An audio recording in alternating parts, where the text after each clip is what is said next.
Graça e paz a todos e todas. Estamos iniciando mais um estudo ao Novo Testamento e hoje, de uma forma inicial, nós estaremos estudando o Evangelho de Mateus.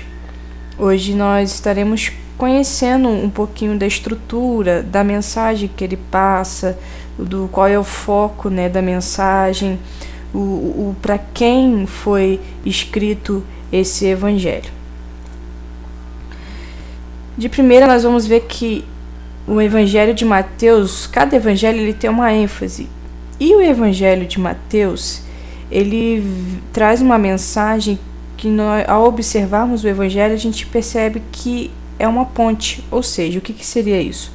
O Evangelho de Mateus ele é uma ponte do Antigo Testamento para o Novo Testamento.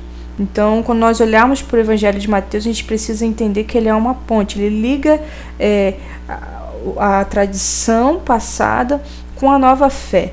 Ou seja, ele ainda preserva a raiz do judaísmo. Ou seja, a preocupação do Evangelho de Mateus era ainda passar para os cristãos que a nova fé que eles estão vivendo tem a sua raiz lançada no judaísmo, ou seja, ele não apaga o passado atrás. Por isso que nós vamos encontrar no Evangelho de Mateus muitas citações do Antigo Testamento, ou seja, o Messias que estava sendo prometido pelos antigos profetas, o Messias que estava sendo desejado, ele passa a ser real nos dias deles. Então é uma forma de mostrar, olha, a promessa e a profecia se cumpriu. Então, ou seja, ele não apaga o Antigo Testamento, ele mostra que tudo aquilo que foi falado está se cumprindo na nova lei, na lei dirigida pela graça. Então essa é a preocupação do Evangelho de Mateus, e esse é o foco da mensagem. Por isso que, mais uma vez eu digo, por isso nós vamos encontrar muitos textos do Antigo Testamento no Evangelho de Mateus. A mensagem, a boa nova, ou seja, nós estudamos na aula passada sobre a questão do que é Evangelho. O Evangelho é uma boa nova, está anunciando. Ela não, embora o Evangelho de Mateus preserva a raiz judaica e com uma releitura do cristianismo, ela não é uma mensagem exclusiva e de propriedade dos judeus. Ela é uma mensagem que ela vai abranger toda uma geração, todos aqueles que confessam e creem. Então essa mensagem ela é para todos aqueles que estão adotando a nova fé em Cristo, mas como nós vimos em cima, com a preocupação de dizer que teve um pano de fundo antes. Isso não surgiu do nada, ela teve todo um plano de fundo.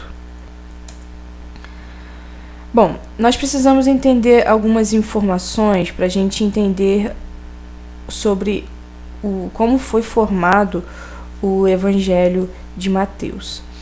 O autor do Evangelho de Mateus, nós não sabemos o nome nem a sua origem, mas nós sabemos que ele era um cristão, E o Evangelho recebe o nome de Evangelho de Mateus porque era muito comum muitos escritos serem dedicados a pessoas importantes.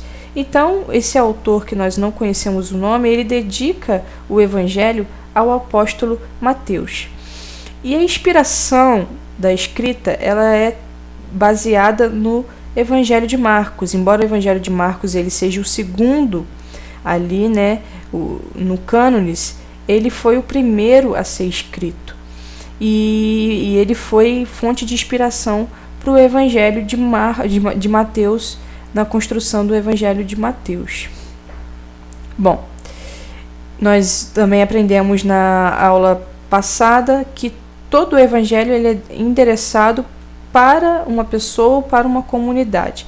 E o Evangelho de Mateus ele foi endereçado para os cristãos que estavam formando uma comunidade, ou seja, já havia um grupo, já havia uma estrutura ali, então aí se houve a necessidade de se formar um evangelho para que eles pudessem ter uma doutrina, para que pudesse a mensagem de Cristo fosse passada para os novos cristãos que iam se agregando à fé.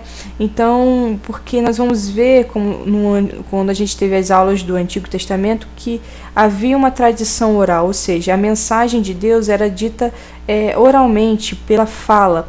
Então aqui, até um certo ponto, estava tendo uma mensagem oral falando sobre Cristo, mas houve a necessidade de fazer um livro para que as pessoas pudessem ter um documento que pudesse legitimar e ser fonte de base para a fé e doutrina daquelas pessoas.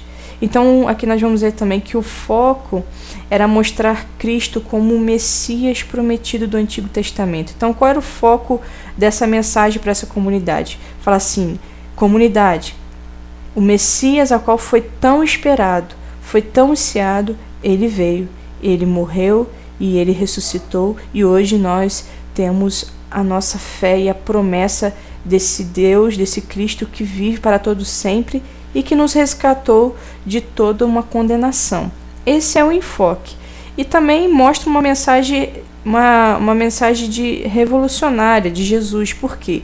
Naquele período, as pessoas esperavam um líder político, esperavam Cristo, Messias, vir como os outros vieram, como Davi, que veio e assumiu o trono, como todos os outros. Mas Cristo, ele não veio e não assumiu o trono algum. Ele veio em humildade, em simplicidade, e ele mostrou uma outra forma de reino, o reino humilde, o reino servo, o reino que não está preso a este mundo, e nem nas coisas deste mundo, mas está preso nas coisas do Senhor. Então ele traz uma mensagem que, naquele período, é uma mensagem que ganha uma grande revolução. Bom, nós vamos entender, e a gente precisa entender que o Evangelho de Mateus, ele tem uma estrutura. Ele é um texto narrativo, mas ele apresenta muitos ensinos. E os principais ensinos a gente vai encontrar no capítulo 5 e 7, nós vamos ver o Sermão do Monte. No capítulo 10 nós vamos ver o ensino sobre a questão de missão. No capítulo 13 nós vamos ver as parábolas, né, que são os ensinos sobre o reino de Deus. E no capítulo 18 nós vamos ver Jesus ensinando acerca de relacionamento, e um relacionamento aqui entre os discípulos. E nos capítulos 24 e 25 nós vamos ver Jesus falando sobre futuro, escatologia, né, sobre as coisas que ainda hão de vir. Então no Evangelho de Mateus, a preocupação do autor é mostrar esses ensinos para que o povo pudesse ter base na sua fé, saber sobre relacionamento um com o outro, sobre qual é a missão da igreja, o que é reino de Deus e o porquê nós propagamos uma boa nova, porque há um futuro, há uma promessa ainda por vir também. Nós encontramos também no Evangelho de Mateus passagens principais e muito conhecidas, e passagens que vão ser de extrema importância para a gente entender a trajetória de Cristo, né? O seu nascimento no capítulo 1, né? A questão do Deus Emanuel, os reis magos, aqui nós vamos ver novamente o Sermão do Monte, a regra de ouro, as parábolas sobre o reino, a confissão de Pedro, que é uma coisa muito importante, porque a figura de Pedro no Evangelho de Mateus é muito importante, porque ele mostra um líder, mostra a importância de ter um líder. Então aqui nós vemos a confissão de Pedro, a transfiguração do monte também, uma passagem de extrema importância, onde mostra os discípulos vendo Cristo transfigurado, a experiência, né, uma experiência espiritual que faz todo um sentido para a fé dos discípulos que ali estavam acompanhando essa experiência.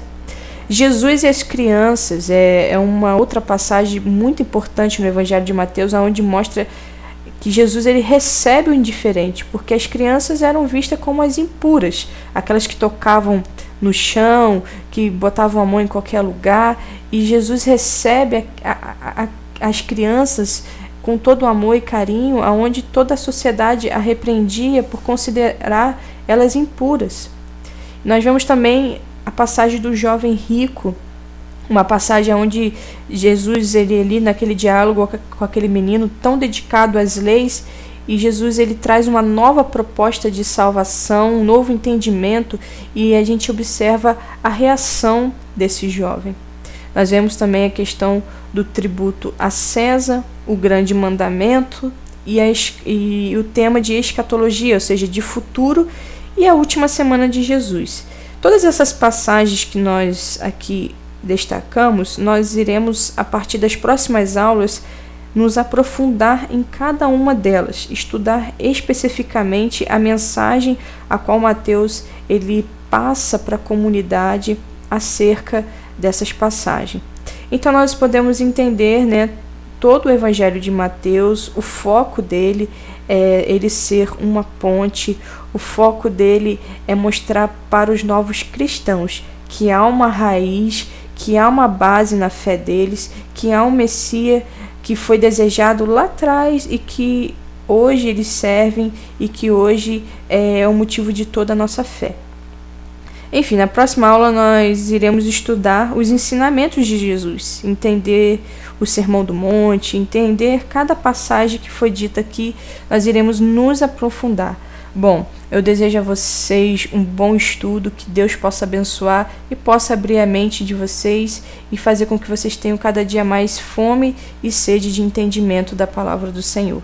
Fique com Deus, graça e paz.